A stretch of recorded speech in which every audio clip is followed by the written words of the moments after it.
வணக்கம். சாந்தி entertainment channel. எல்லோரும் எப்படி இருக்கீங்க? நல்லா இருக்கீங்களா?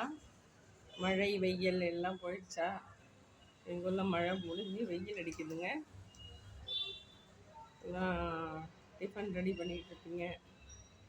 இப்போது இன்றைக்கி வீடியோவில் டிப்ஸு தாங்க, சமையல் டிப்ஸு தான் சொல்லி தரப்போகிறேன். ஏன்னு கேட்டிங்கன்னா, நிறைய பேருக்கு அதாவது புதுசாக கல்யாணம் ஆகிட்டு ஒரு குழந்த இருக்கிறவங்க, அது எல்கேஜி போகுது, யூகேஜி போகுது, இல்லை ஒரு ஸ்டாண்டர்ட் போகுது, கையில் குழந்த இருக்குது, அந்த காலையில் எழுந்து டிஃபன் சமையல் எதுவும் செய்ய முடியல. சில ஸ்கூலில் பார்த்திங்கன்னா வெரைட்டிஸாக சாப்பாடு தான் கொடுக்கணும், டிஃபன் கொடுக்கக்கூடாது. திங்கக்கிழமை கருவேப்பிலை பொடி சாதம், செவ்வாய்க்கிழமை லெமன் சாதம், புதன்கிழமை சாம்பார் சாதம். இது டெய்லி சாப்பாடு தான், கலர் கலராக சாப்பாடு தான் செஞ்சு கொடுக்க சொல்கிறாங்க. அந்த மாதிரி ஸ்கூல் இருக்குது. சில ஸ்கூலில் இட்லி தோசை டிஃபன் கொடுத்தோம்னா சமயத்தெல்லாம் கண்டுக்க மாட்டாங்க. மிஸ் எல்லாம் கொஞ்சம் ஸ்ட்ரிக்டாக இருப்பாங்க. அவங்க மேனேஜ்மெண்ட்டு என்ன சொல்லுதோ அதுபடி அவங்க ரூல்ஸ் ரெகுலேஷன்லாம் போடுவாங்க. நிறைய பெண்களுக்கு கஷ்டமாக இருக்கும், அது என்ன பண்ணுறதுன்னு தெரியாது. லெமன் பண்ணிவிடுவாங்க. மற்றபடி இந்த பொடி சாதம் அப்படின்லாம் பண்ணி கொடுக்கலாம். அதெல்லாம் சில பேருக்கு பொடி எப்படி பண்ணுறதுன்னு யோசனையாக இருக்கும்.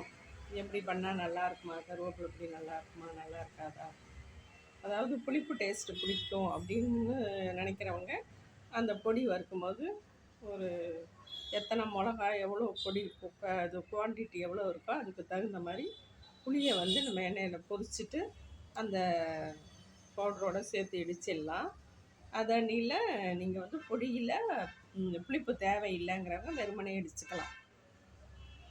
கருவேப்பிலை பொடி இடிக்கணுன்னா கருவேப்பிலையை நல்லா அலம்பிட்டு நல்லா துண்டில் போட்டு துணியில் போட்டு நல்லா தொடச்சி எடுத்துட்டு வெறும் வானலில் ஒரு ஸ்பூன் எண்ணெய் விட்டு நல்லா ட்ரையாக வறுத்து எடுத்து கொட்டிடுங்க. அதுக்கு பிறகு மிளகா, காஞ்ச மிளகா, கடலைப்பருப்பு, உளுத்தம்பருப்பு ரெண்டுமே ஆட் பண்ணி வறுத்து எடுத்துக்குங்க. இதுக்கு பெருங்காயம் தேவையில்லை. ஒரு கை அதுக்கு பதில் பூண்டு போட்டுக்கலாம்.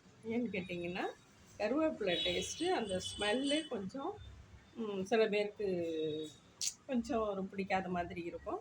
அதனால் ஒரு கை பூண்டை நல்லா உரிச்சிட்டு நல்லா எண்ணெயில் ஒரு தட்டை தட்டி நல்லா உரித்து எடுத்து அந்த பொடியோடய போட்டுடுங்க. கடலைப்பருப்பு, உளுத்தம்பருப்பு வறுத்து, காஞ்ச மிளகா, பூண்டு, கருவேப்பிலை நிறையா, எவ்வளோ உங்களுக்கு இது ஒரு 100 கிராம் உளுந்து, 100 கிராம் கடலைப்பருப்பு போட்டு ஒரு 25 காஞ்ச மிளகா, ஒரு 25 பல் பூண்டு எண்ணெயில் பொரிச்சிட்டு தூக்கி அந்த பொடியிலே போட்டுக்கோங்க. கருவேப்பிலையும் நல்லா ட்ரை ரோஸ்ட் பண்ணி எடுத்துக்கோங்க. தேவைப்பட்டால் புளி போட்டாலும் டேஸ்ட்டு நல்லா தான் இருக்கும். சில பேருக்கு பொடியில் தானே தொகையெல்லாம் அரைச்சா தான் புளி தேவைப்படும், பொடிக்கு வேண்டாம் அப்படின்னு நினைக்கிறவங்க வேண்டாம். நீங்கள் புளி இல்லாமல் பொடியாக இடித்தாலும் நல்லாயிருக்கும், புளி போட்டு இடித்தாலும் நல்லாயிருக்கும். நல்லெண்ணெய் விட்டு கிளறி குழந்தைங்களுக்கு கொடுங்க. நல்லாவே பூண்டு டேஸ்ட்டும் அந்த கருவேப்பிலை டேஸ்ட்டும் அவங்களுக்கு ஒரு டிஃப்ரெண்ட்டாக இருக்கும், சாப்பிடுவாங்க. அதே போல் பூண்டு 10 பல் உரித்து வச்சுருங்க. அதை வந்து வறுக்க வேண்டாம். ஒரு 50 கிராம் துவரம்பருப்பு, 50 கிராம் கடலைப்பருப்பு, ஒரு 5-6 காஞ்ச மிளகா வறுத்துட்டு ஒரு கை பூண்டு, அதை வறுக்க வேண்டாம். கடலைப்பருப்பு, துவரம்பருப்பு, பூண்டு 3 உரித்து இதை 3ஐயும் சேர்த்துட்டு வானலில் வறுத்துட்டு நீங்கள் மிளகா, கடலைப்பருப்பு, துவரம்பருப்பு இதை 3ஐயும் வறுத்துட்டு பவுட்ரு பண்ணிக்கிட்டு அதுக்கு மேலே உப்பையும் இந்த பூண்டு பண்ணி போட்டு நல்லா ஓட்டிட்டிங்கன்னா பருப்பு பொடி ரெடி. அதை நெய் போட்டு, நல்லெண்ணெய்யோ நெய்யோ உங்கள் விருப்பம் போட்டு, குழந்தைங்க நெய் தான் பிடிக்கும்னா நெய் போட்டு கொடுங்க. இல்லை நல்லெண்ணெய் சாப்பிடுவாங்கன்னா நல்லெண்ணெய் ஊற்றி கொடுங்க.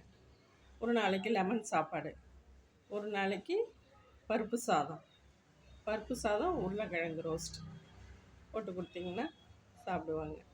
அதாவது காலையில் டிஃபன் கொடுத்துருங்க, மத்தியானத்துக்கு லஞ்சு ப்ரிப்பேர் பண்ண முடியலை.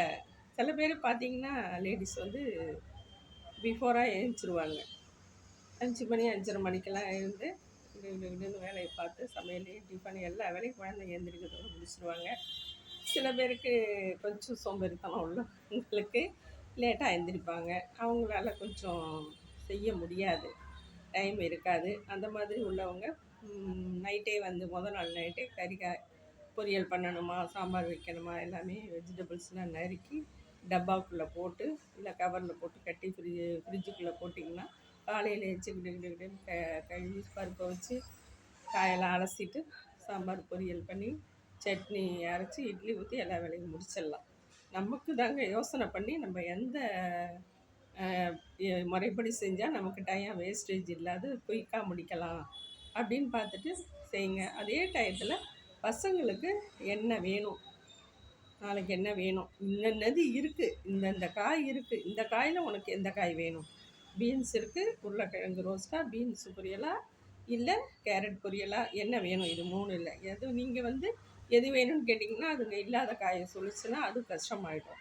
இருக்கிற காய் இது 3 தான்ப்பா, இதுக்குள்ளே நீ என்ன பொரியல் வேணும்னு சொல்லி நான் செஞ்சு தரேன்னு சொல்லி கேட்டுட்டு அவங்களுக்கு பிடிச்ச மாதிரியாகவும் இந்த மாதிரி பொடி இந்த பொடி இருக்குது, உனக்கு எந்த பொடி வேணும், அந்த பொடியை போட்டு கிளறி சாதத்தை மட்டும் வடிச்சிட்டு நீங்கள் பண்ணி கொடுத்துட்டிங்கன்னா நீங்கள் அதுக்கப்புறம் நைட்டு கூட பசங்க வந்து சாம்பார் போட்டு சாப்பிடும். சாம்பாரோ வத்த குழம்போ நீங்கள் மறுபடியும் கூட ரிலாக்ஸாக வச்சுக்கலாம். பொடியை போட்டிங்கன்னா அவசரத்துக்கு நீங்கள் கிளறி கொடுத்துடலாம். எல்லாத்துலேயுமே ஒரு கொஞ்சம் கொஞ்சம் புளியை போட்டு இப்போ எண்ணெயில் பொரிச்சிட்டு நீங்கள் பொடி இடித்து பாருங்கள். வெறுமனையும் போட்டு இடித்து பாருங்கள். உங்களுக்கு எந்த டேஸ்ட் ஒத்து வருதோ அதே போல் நீங்கள் பொடி இடிச்சுக்கோங்க. ஏன்னா ஸ்கூல் குழந்தைங்க போகிறதுக்கு உங்களுக்கு அர்ஜெண்ட்டாக பண்ணுறதுக்கு இதுதாங்க பெட்டரு. ஆனால் டேஸ்ட்டும் கூட. ரெண்டாவது இந்த கருவேப்பிலெல்லாம் வந்து உடம்புக்கு கால்சியம் சத்து, முடி நல்லா வளரும், நார் சத்து கூட நல்லாயிருக்கும். பொடியெல்லாம் நல்லாயிருக்கும், உடம்புக்கு ஹெல்த்தியானது. பருப்பெல்லாம் சேர்றதுனால நம்ம பருப்பு போட்டு சாம்பார் வச்சா தான் ஹெல்த்தின்னு நீங்கள் நினைக்கவே வேண்டாம். அதுக்கு பதில் நீங்கள் வந்து அதில் குவான்டிட்டி பருப்பு கொடுக்குறீங்க, 2 பருப்பு, துவரம் பருப்பு கடலைப்பருப்பு ஆட் பண்ணுறீங்க. அதனால் பொடி பெஸ்ட்டுங்க. அதனால் நீங்கள் நெய் போட்டாலும் நல்லது தான், இல்லை எண்ணெய் போட்டாலும் நல்லது. எது உங்களுக்கு சரியாக வருதோ அதை போட்டு நீங்கள் பண்ணி கொடுங்க. பசங்க விரும்பி சாப்பிடுவாங்க. நீங்கள் வந்து ரொம்ப கஷ்டப்படாதீங்க. கஷ்டப்படுறதுக்கு படாமல் இருக்கணுங்கிறத இந்த டிப்ஸ் எல்லாம் சொல்கிறேன். யூஸ்ஃபுல்லாக இருக்கும். என்னுடைய வீடியோ பார்க்குறவங்களாம் தொடர்ந்து பாருங்கள். நல்ல பயனுள்ள டிப்ஸ் எல்லாம் கொடுப்பேன். ஸ்கிப் பண்ணாமல் பாருங்கள். முதன்முறையாக பார்க்குறவங்க என் வீடியோவை சப்ஸ்கிரைப் பண்ணிக்கோங்க. பக்கத்தில் உள்ள பெல் ஐக்கானையும் டச் பண்ணிக்கோங்க. அப்போ தாங்க நான் போடுற வீடியோலாம் 1 by 1 வரும். வந்து கமெண்டில் சொல்லுங்கள் எப்படி இருந்ததுன்னு. இன்னொரு வீடியோவில் சந்திப்போம். பாய்.